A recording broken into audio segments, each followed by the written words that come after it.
What is happening, guys? Welcome back to the Become Your Vision podcast. Today I'm here joined by Paddy Quinn. Paddy. Welcome in. First of all, another Irish coach here out in Marbella. Tell us about who you are, what you stand for, a bit about what you do, and why you're here today. So my name is Paddy Quinn. I am an online coach. I've been doing it for the last 8 years or so. And my whole kind of vision with online coaching is building a brand that lasts and obviously getting results that actually change people's lives. I've always wanted that. That's one of the main things that I've always wanted. And it's something I want to continue doing for 5, 10, 15, 20 years on from now, but just keep expanding it. That's always what I've wanted. Not to be the Incredible. best, but to have something that I'm proud of and that clients can be proud of. Yeah, That's always been something that I've always wanted from minute one. I love that. Minute one. Looking back at minute one, like the start of your journey, I know you mentioned here, like before the coaching, what was that kid like who was overweight, maybe getting slags? Talk me through that story. Yeah, so growing up, I had the best life growing up. I just loved food so much, but I feel like that was a comfort of mine. I would always just kind of delve into food. And growing up being the kid that was overweight, couldn't wear white t-shirts because his belly button would come through in them. Yeah. Always wearing t-shirts out away at holidays. It was tough growing up being that kid because all of my mates went on to, some of them played for the Dublin team, some of them went to Wow. play professional football, and I was always just the fat kid. Yeah. Do you know what I mean? So I never had that purpose. I had a goal of trying to be funny to distract everyone else from how I looked. And it was tough growing up, and it did kind of click into gear. I think at a certain point, I kept looking in the mirror, kept looking at myself, and I was like, I'm a disgrace. Like, and even at like 14, saying that to yourself, it's like, right, something's kind of clicked here, hasn't it? So my mom made a bet with me. She said if I lost 2 stone, that I could spend €1,000 in Abercrombie. Oh, wow. Yeah, I swear to God. And Oh, I was that's like, class. yeah. So started off on that journey. I only walked. That's all I done. 14, I just walked. Never done anything else at all. For about the first year, I walked and I took about 2 stone off my frame. Wow. And I literally watched a little bit of what I ate. And that obviously expanded then to my mom paid for my first PT. That went well. But then I obviously developed that eating disorder side of things. Yeah. Like, do you feel comfortable talking about that? Yeah, I have no issues about that at all. It's a mad one when you look back on it, right? It's like it started off as a journey to get in decent shape, to be like just one of the lads. But then when you start that journey, it's like, right, if I go any way backwards, people are going to start noticing. People are going to notice that I gained that little bit more weight. So I wanted to push that as far as I could possibly push it. And then it got to a point where I was doing 2 hours of cardio a day. I was having 1 meal a day, which was 1 cup of rice, 1 chicken fillet, 1 tablespoon of pesto, and a pear. So that was kind of how it all expanded from being overweight to wanting to just be like one of the boys to taking it to that next level. And then just not eating. Like I didn't eat for like weeks and weeks. It would be 1 meal a day for about 6 or 7 months until I turned green. And obviously was in the doctors, all this. And I needed to get serious help. Like, Yeah. it was proper bad. But when you look back on it, it's like, it's kind of put me in this position now that I am in. And that's kind of how life kind of goes. Everything does happen for a reason. I hate when people say that, but it does happen for a reason. Yeah. You know, I wouldn't be sitting here with you in Marbella doing a podcast if I never went through those 2-3 years of absolute suffering. And that is the case of it. But no, it was a journey, all right, getting to where I am. Yeah. Yeah, and that's one of the things that kind of started it really, was going through those 2 different phases. And then I started off with a different gym, a different PT, because that's when I knew I needed to just change. So bridging the gap for someone, like if you were talking to younger Paddy now, what would be your advice for helping him to understand the importance of nutrition, the importance of fuel, and getting out of that mindset where he thought that was the way forward? Do you know what? I had a piece of advice, right, that was given to me when I first went to the new PT, to my new coach. His name was Dylan Connolly, and he worked in the gym across the road from me. I went to that first session, underfueled, and the first thing he said to me after that session was, go home and eat, because you're not going to recover properly. And something kind of clicked in my head. It was like, you're telling me to eat more food after training. And I was like, right, okay. And that kind of carried on. And I'd honestly, if I was speaking to my younger self, I wish I kind of had that advice from minute one. I'd be in a different place. I'd be a different person. I'd look completely different. But nutrition from a young age, and if you're starting off in the gym, is probably the most important thing because you gain the most amount of tissue. You get the best physique when you start lifting. But I obviously butchered that and went the absolute opposite way. And that was one of the things I couldn't emphasize to myself enough that nutrition is the most important thing. People are like, oh, it's 80%. It's like 95%. Training is important, but food's everything. If you don't have food nailed down, no, you're cooked. Like, yeah, like you're absolutely cooked. Like, you're not going to get that physique you want. But I would tell my younger self that I cannot diet myself to my dream physique. Yeah. That's one of the things I would say is like, I can't just keep dieting and want to look like Chris Bumstead or someone like that. Do you know what I mean? It doesn't work like that. You need to be willing to go through those uncomfortable phases of eating more food, being uncomfortable in body fat, and then obviously going through those dieting phases again and again and again. But no, that's one thing I'd tell myself is that you can't diet yourself to a dream physique, and it'll never be the case. Yeah. Yeah, never. For someone who is in that cycle of, even I see oftentimes in the industry now, people cutting their calories to like 1,200. Like for someone who's doing that, what are they also sacrificing as a byproduct of making that choice just to get the shredded abs or, you know, the physique of their dreams per se? They're sacrificing everything, in my opinion. It's like, right, you're dieting and dieting and dieting, but you don't actually think about the long-term kind of effects of what that does in your body. So many people slash their calories. You see this probably with people. They get impatient with the process. They slash their calories. Oh, great, I'm on 1,200 calories. Right, where do we go from now? 900? 800? An eating disorder? It's like, what do you do? Yeah, like so many people, it's like reinventing the wheel. People try and reinvent the wheel and go, oh, that's too much food. Well, you're not 120 kilo from eating 1,500 calories. Like, I'm sorry, like you're not. Like, it's not too much food. You've just gotten to this mindset that eating too much volume is too much food. And that's kind of the case with it. But they're sacrificing performance, recovery, your sleep, and especially younger people who are still growing. Like, and you, from the ages of 0 up until about 24 or so, 23, you need to be getting in as much food as you possibly can to be able to grow. If you're not, you're just wasting lost time. And that's something I learned, that I wasted time. But again, I learned a lot of valuable lessons, and I can obviously bring that forward then with anyone who does work with me. Do you know what I mean? But it's sacrificing every single thing that I'm against. It's like performance, recovery, sleep. Yeah. Everything is important, like when it does come down to that. And that's what I think people do forget. That's why I wanted to ask you that question, because there will be a lot of people watching who are in that cycle. And I don't want to go into this too much, but now even with Manjaro and the weight loss injections and GLP-1s, they think that that's the way forwards, but there's a long-term sacrifice. It's the deterioration of muscle. It's not being able to eat enough fuel. And as you mentioned, if you're doing that at a young age, if you're still in your 20s, and you're taking a weight loss jab or whatever to get a quick result, what does that lead to long-term? See, this is, it's an interesting question, because I get a lot of people saying, oh, will I start Reda? Will I start Ozempic? Will I start this? And I'm not going to sit there and tell anyone what they can or can't do. Again, there's going to be long-lasting effects of things that we don't know about yet. It's like, how do we say this? It's like vaping. Yeah. Do you know what I mean? It's First thing that came to my mind. Yeah, it's like, right, grand, you're okay now. How are you going to look in 30, 40 years' time? We already know what cigarettes do. People still smoke them, right? Most people end up getting some kind of illness. Your lungs turn black. It's like, right, what do these things do to you? Right, don't get me wrong. If I'm 55 years of age, 60 years of age, I'm not going to be doing burpees. You'll take a jab. And if it's to take 10, 15 kilo off, and you take that off, then you come off it, and then it just makes walking easier. It makes doing the bare minimum exercise easier. Brilliant. I'm not against anything. Amazing.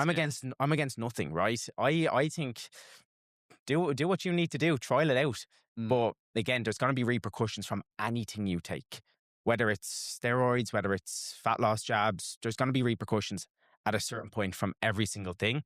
And we may not experience them now, but it could be 5 years down the line, 10 years down the line. Like, I've seen it with people, even people who reached out to me recently who've been on Reddit TrueTide from a specific coach. They are still struggling with digestion. They're still struggling trying to come off it. They're afraid to come off it because so many people become reliant on that. Like, if I had a fat loss jab when I was going through the eating disorder, I would have been a brilliant. I would have loved it, like, because you don't feel hunger. But at the end of the day, what are you sacrificing? Food is meant to be enjoyed. Like, I love food. I love food. I love food. I love food. I love it. Like, but like, people are demonizing food, and it's like a bad thing now. It's a bad thing to eat. And that's what kind of, in my opinion, I feel like jabs create a negative relationship with food, because then people are afraid of food and they don't want to eat because of what the jab has done. But again, I don't have enough knowledge to go into, obviously, Ozempic, Mounjaro, Wegovy. I don't know enough about them. I don't have a lot of people who take them. And again, if people do take them, they're coming from a doctor. So again, their doctor can deal with their side of things. Absolutely. Completely. Like, that's their own field. I haven't given it to you in a little brown bag from underneath my car. Do you know what I mean? So people can deal with them situations with how they want to with their medical professional. But I'm not against anything like that. But I would be wary of the consequences they may potentially have down the line. Like, you've probably seen, there's been obviously different kind of cases of, again, bone density or muscle loss in obviously the States. I seen something recently about how it not only affects your cravings for food, but it also affects like the neurotransmitters in your brain for like desire. So like even love. Yeah. So like it runs in the same neural circuit as falling in love with someone. That's crazy. That's freaky. I'd love to do more research on it. Yeah. But I think looking at the mentality behind it, they should try everything possible to do it the healthy way. And I'm not saying it's not the healthy way. Yeah. But they're missing out on a lot of the mental resilience that comes with the hard work process of going through the deficit, the cravings, just having the willpower. And it's a tricky subject. I don't want anyone getting the wrong impression from this. Yeah. I agree. Everything has a time and a place. It's 100%. a tool if you need it. Yep. But there is them consequences. Same with anything, really. But that's true. Like, and look, this is again, whether or not it's a placebo or not. I've had a client who I'm really close with who had an issue with just not an alcoholic, but had an issue with drinking alcohol and started Reda.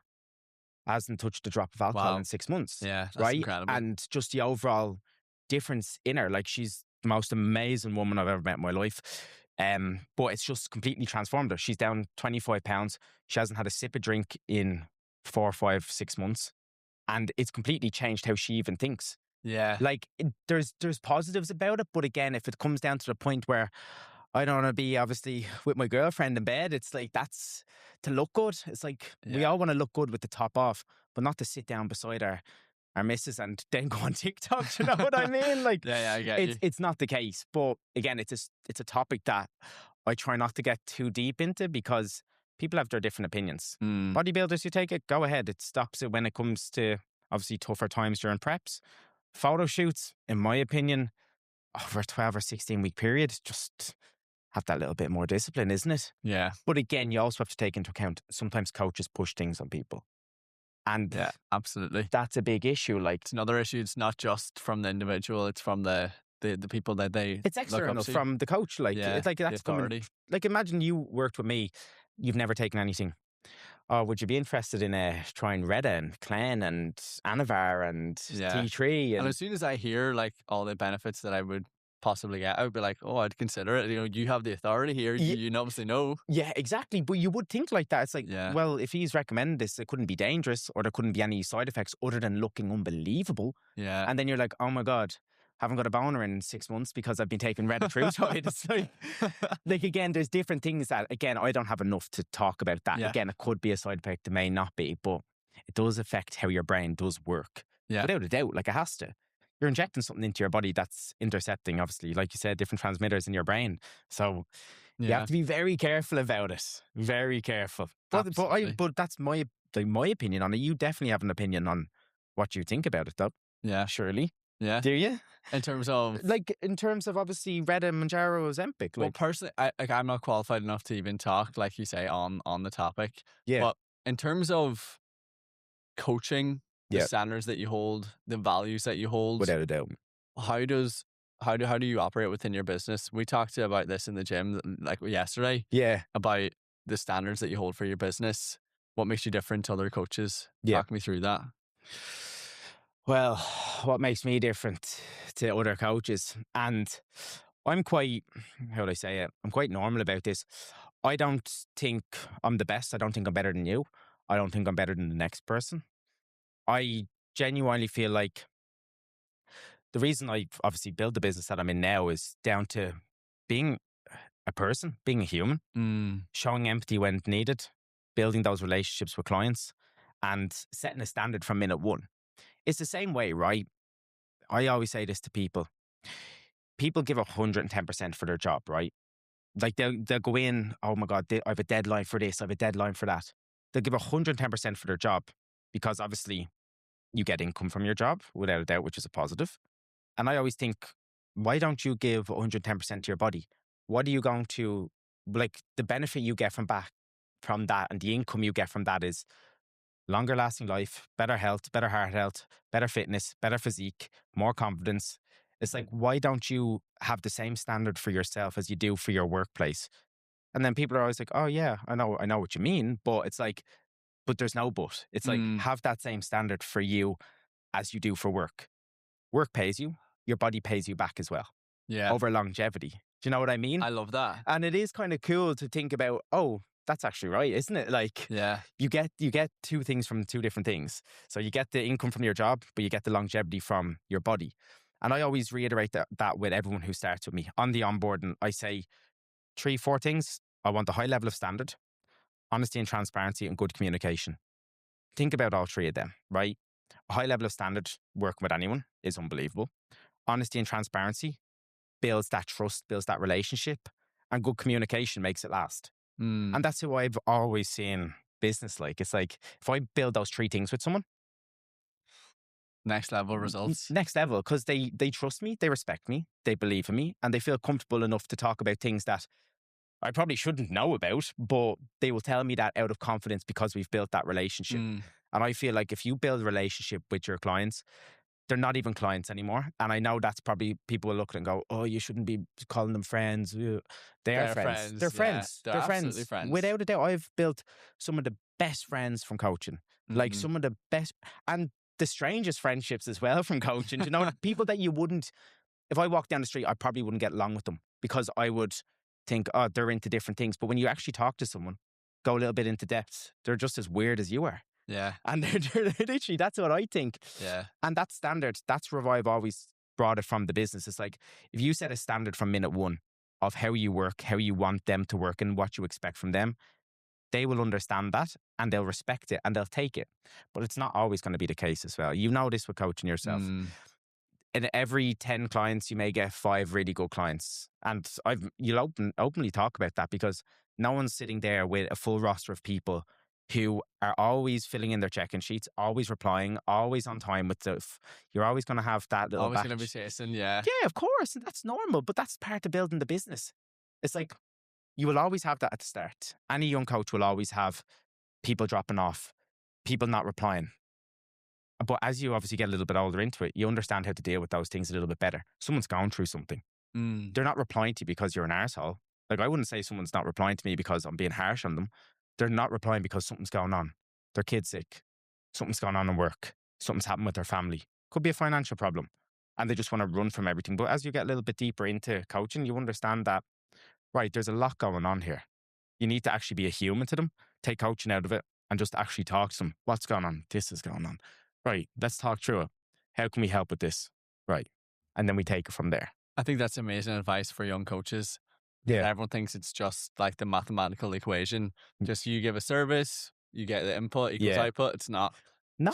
Humans are difficult to understand. It's a human connection. Psychology. Yeah, that's what it is. It's a human connection with people. It's like, if me and you get along, which, look, we met 3-4 times and we've got along straight away. Absolutely. Once you get along with someone, you'll be able to just take things to that next level. And sometimes it's about breaking down walls with people. And some people aren't willing to break down people for a period of time. Like, it's taken me a while to break down a lot of clients, and now they talk to me every single day. Yeah. And I'm like, right, that's class to be able to see that there's actually a human behind you. You're a normal person. And now we can obviously take this to the next level because we've built that trust and connection together.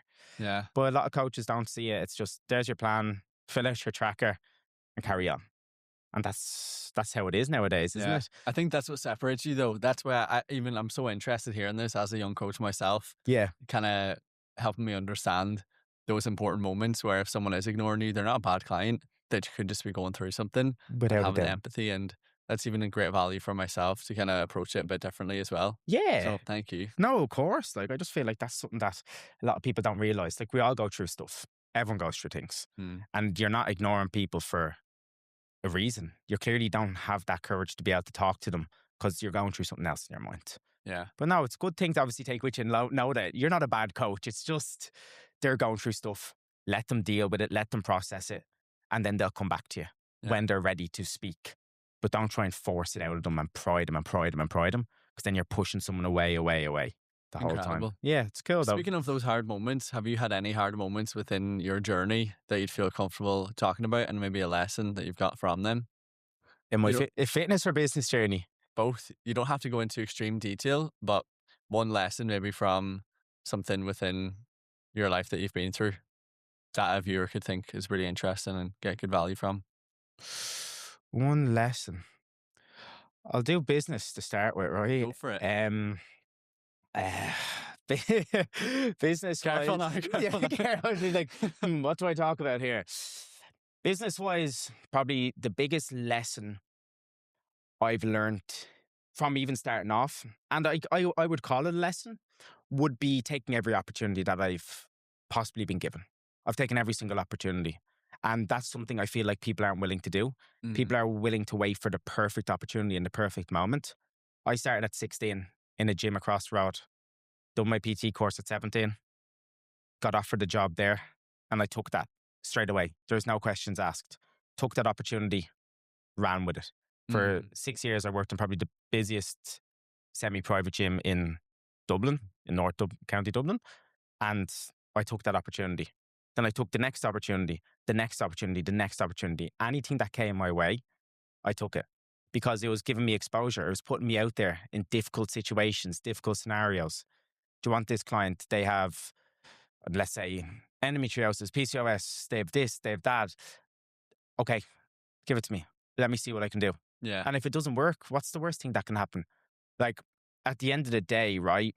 That's probably a bad example saying endo and PCOS, but let's say if they're a really tough client to deal with, right? That's the thing. Take that opportunity, see how you can deal with it. See how you can deal with that person. And if you can get a result out of them, you've gained obviously knowledge, you've gained confidence, you feel like you can take anyone on. Yeah. And that's one thing I've learned is take every opportunity that comes your way and don't be afraid to put in hard work. So if people have the opportunity to start today with their fitness goals, but they know they have external factors holding them back, I don't have enough time, it's not the right time for me, I'm going to wait another few months.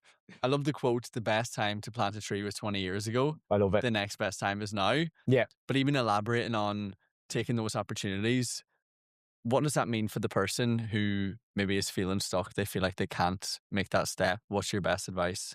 I feel like so many people think that they have to do everything at once, right? Right, I have to do my diet, I have to do my steps, I have to do my cardio, I have to do my food prep. Chill out, relax, take it easy. Like, Rome wasn't built in a day. Rome still isn't built. Anytime you go to the Colosseum, there's work being done on it. Do you know what I mean? Like, there's always that people feel the need to have everything perfect before they start. Like, absolutely spot on. And I always think, start with the lowest hanging fruit when you're starting off your journey. You don't need to be a fucking bodybuilder from minute one. Just start with the smallest thing. Start with looking after your food, or even start with just getting out for a walk in the evening. Like I said at the start of this, so one thing I done when I started, when I was like 13, 14, 15, I started going for walks. So many people are afraid to start a fitness journey because they're afraid to change who they are and the habits they have. And they think they have to change it all at once. Start with the smallest thing. If you're afraid to start with the smallest thing. Just start going out for a walk in the evening for 30 minutes and then build things up over time. That's what I have clients like that. Don't have time for the gym. I don't have time for this. Okay, well, you do, realistically. Check your screen time. If it says 6 hours, 7 hours, 9 hours, you've time. Yeah. But start off small. You don't need to dive headfirst in and train 5-6 days a week. I have nobody who trains 6 days a week. A lot of the lads I have train 4 days a week. Yeah. Push, pull, legs, upper, right? And they say, I can train 5 or 6. No, why? You why don't are need to. Yeah. Exactly. And it's this common issue that we see with TikTok is there's always new things that you should be doing and people just don't feel like they can do them. But I always think, start with the smallest thing. Start with the easiest thing. Right, I have time to go for a 30-minute walk. Do it. I have time to prep my food 2 days a week. Prep 2 days a week.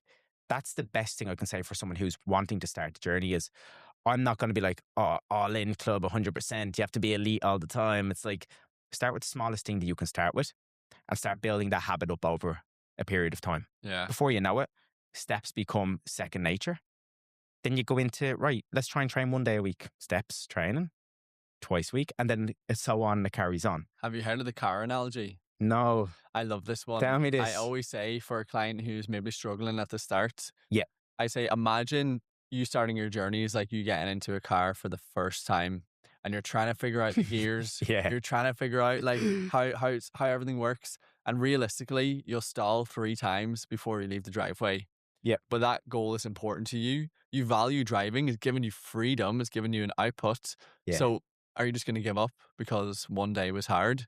No, the more you do it, the more repetition. Like you say, with steps, they become second nature. Yeah. 3 weeks down the line, you driving that car, it's just going to be second nature. It's just going to be, we don't even think now. No, this is the thing, yeah. Same with coaches. Like we're so experienced in the industry that like we don't even think about what we're doing. It's just like automatic. Yeah, but that's deadly. Like, it's cool. But that's so, like, the way they labeled it out is perfect. And how many lessons do you have to do when you drive a car?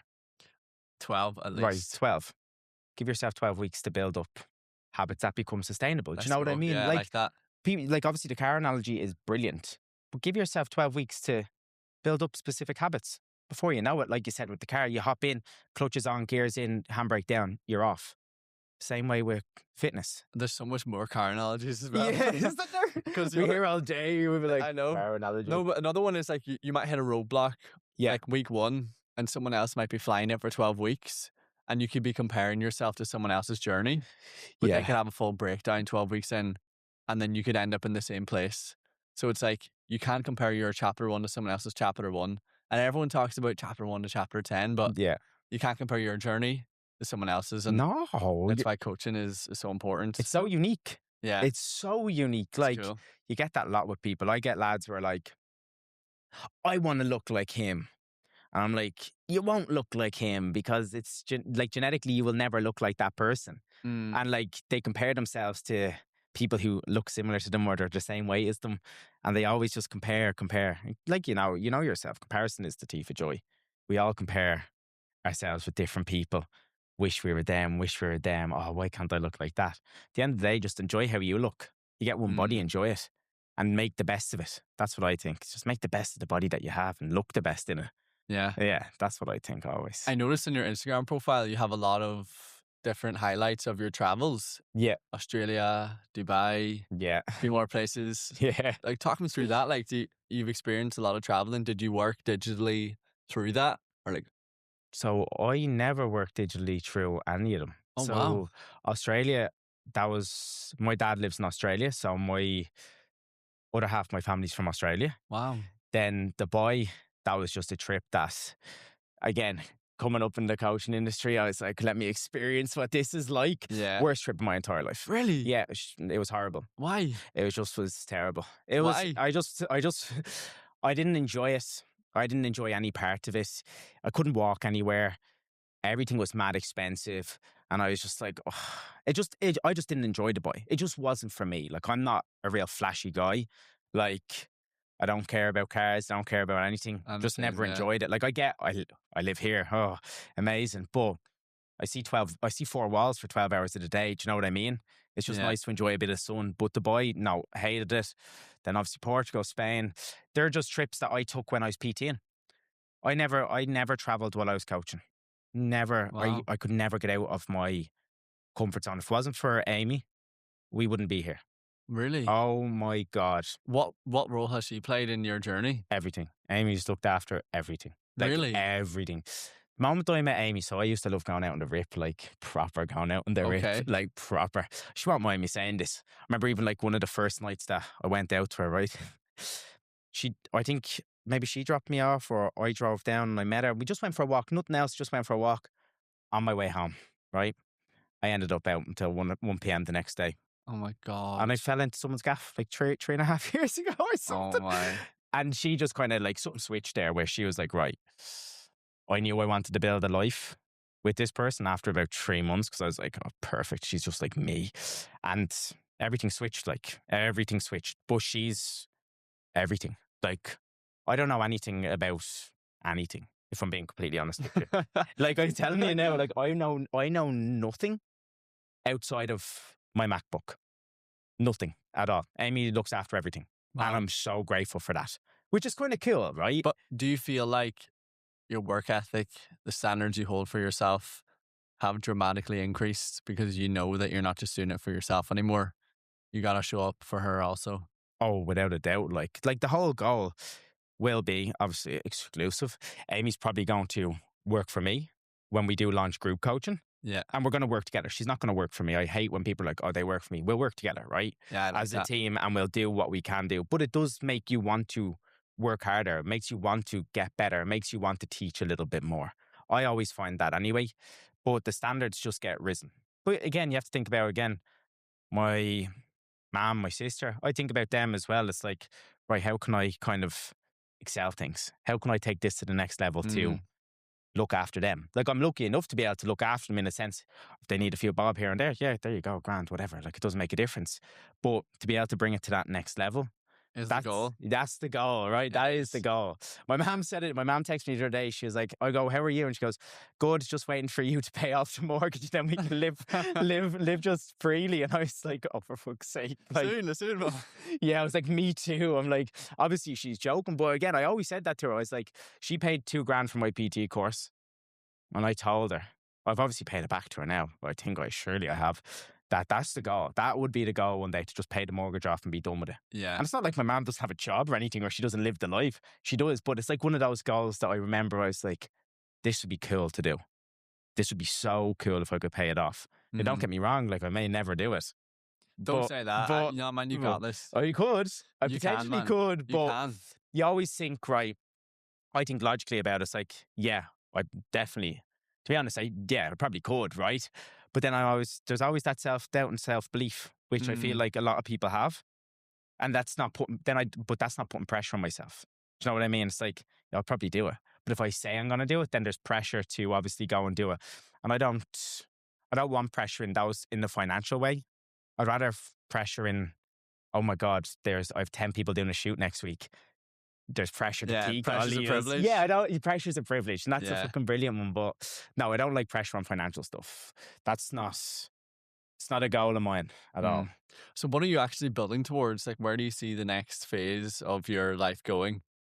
What's your vision? Obviously, it's the Become Your Vision podcast. Become your vision. When you think about that, what does crop up for you? The next part for me, to be completely honest, would be to buy a house here and expand the coaching business. I would like to now build on my coaching brand, build it out in the sense, build with coaches. I want to be able to build with someone. I don't like building alone. I work best alone, but you can only go so far alone. And that's the one thing. So I want to be able to expand my coaching business. I want to go into group coaching. I want to be able to take on different coaches, and I want to just be able to educate. That's my goal.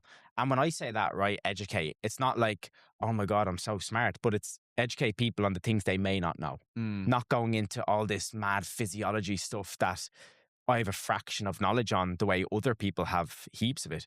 But it's educating to a point where you can actually become a decent level coach for Gen Pop clients. Yeah. And that's what I want to be able to do. But I want to take to the next level. Like I've always had a goal, right, of having 200 active clients in the business, right? I've always had that goal of having 200 clients, but the service not dropping and having coaches on board with me. So that's one thing I'd like over the next few years to be able to get to that point. But again, there's no pressure on it. Again, how it's going now is I'm happy days. Like I'm living in Spain. I'm having a good time. Do you know what I mean? But that's the next kind of vision, is to build the business up to a place where I'm actually helping other people, helping other coaches, but actually changing as many lives as possible. I love that. That's the goal. If I can change, let's say, I'll put it like this: if I can change 100 lives a year, I'll be delighted, right? That's incredible. And over 10 years, that's 1,000 people you've changed. Yeah. And that's the one thing. Like you're like, oh my god, that's 1,000 people is incredible. Can I ask you a question? Yeah. Why Marbella? Why Marbella? Why here? Why Marbella is a good question. I'm super curious. So Marbella, it wasn't for what it is, right? Like, again, you see different people out here, you see celebrities, you see the cars, you see the money. It wasn't about the place. It was about the gyms and how we felt here. The gyms, I love that first. I know. First one. I swear to It God. really is though.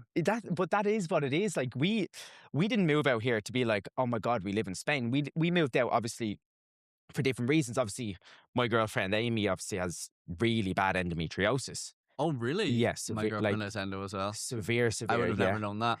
Yeah, and we moved gosh. out. She was having a tough time.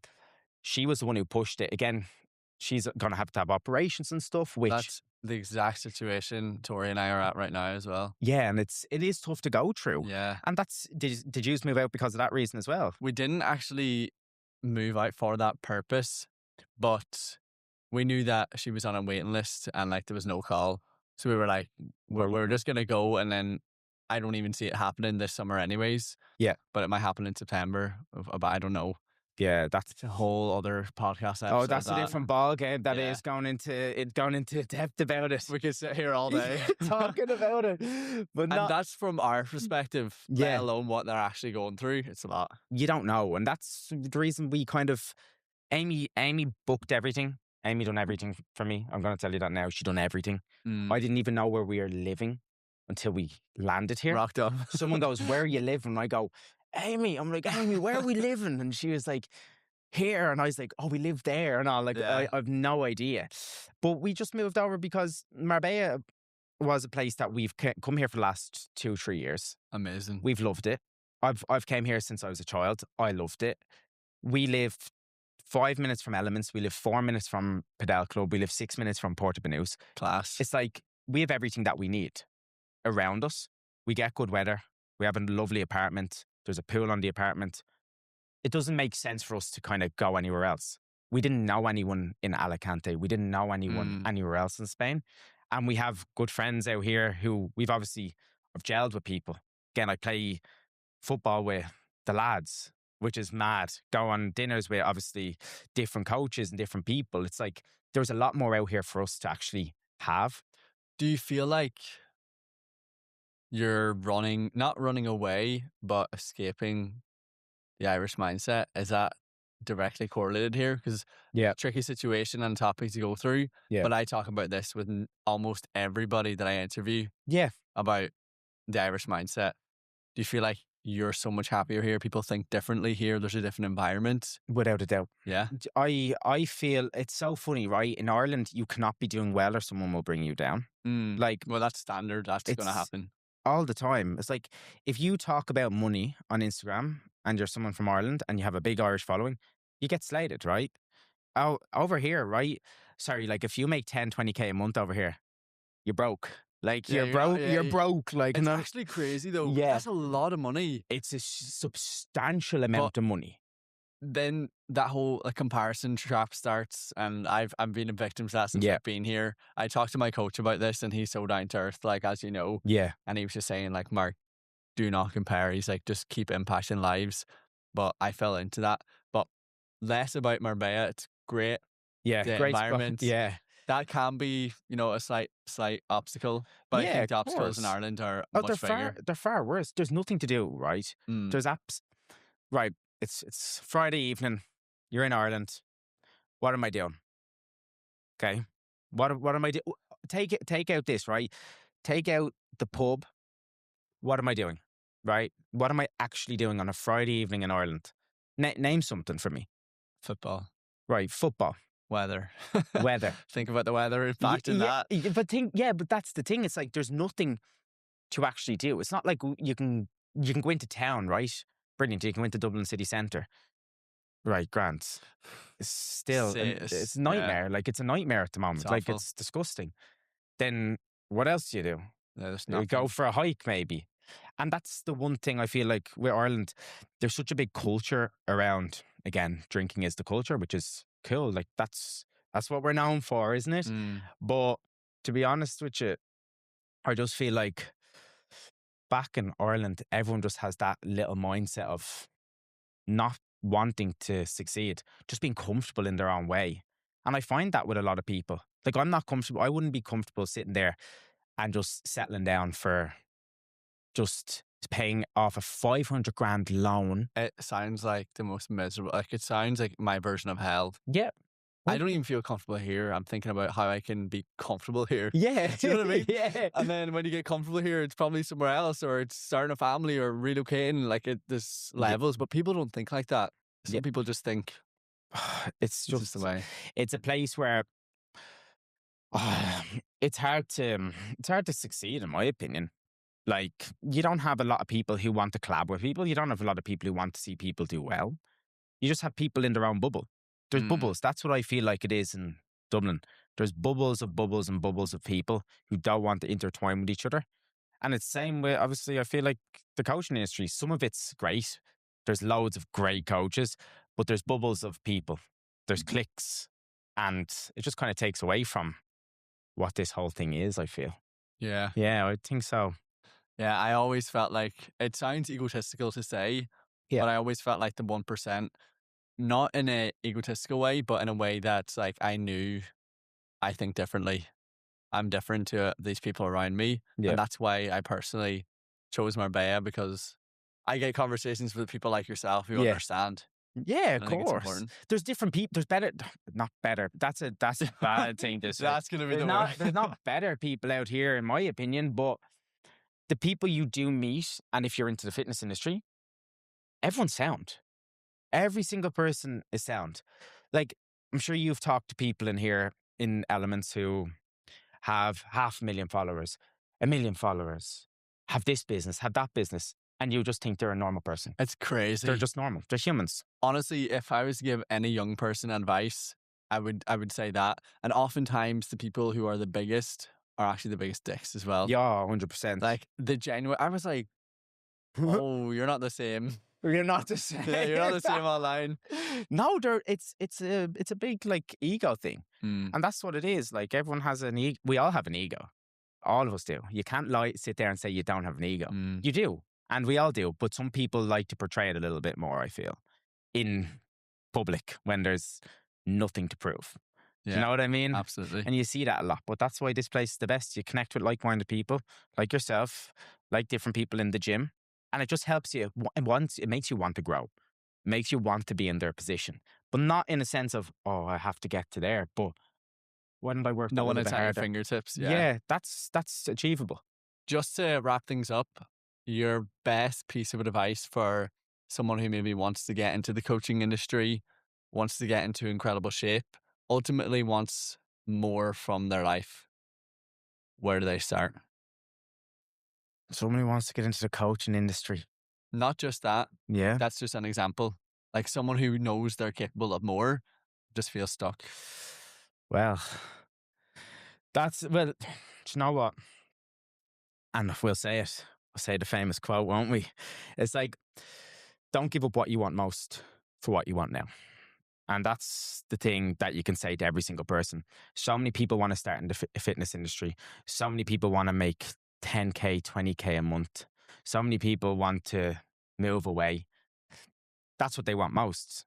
But they give it up for what they want now, which is I'm just going to get a PT cert, try and make as much money as possible. I'm going to do a 6-week shred to get as lean as I possibly can. What they want most takes a lot more time to get to. And what they want now is the thing that's actually slowing them down, in my opinion. It's like, what you want most, you need to work for it, right? Absolutely. You need to work for it. If I want a big business, I need to not think about what I want now. Don't get me wrong, if I wanted to make 50 grand a month, what I want now, I can't give up what I want most, which is longevity and success. And that's how I see it. Reputation as well. Reputation is everything. Yeah, I love that. Reputation. I don't think someone could really say too many bad things about me. I'm sure some people could, but like, if your reputation is up here, then you've nothing to worry about. And I feel like building your reputation up in this industry is the most important thing you can possibly do. I'm a small fish in a big, massive pond. I haven't done anything, right? And that's how I view it. I've done nothing. There's so many people bigger, there's so many people better. But have your own reputation, know what you're good at, and just build from there. That's what I always feel like. Amazing. So you have to, don't you? I can apply that to everything. Man, you can apply it to every single thing under the sun. Let's go. Yeah, Man, my man. pleasure to have you You're on. a pleasure, my Let's man. go. You're a pleasure. That was incredible. That was deadly, man. Legend.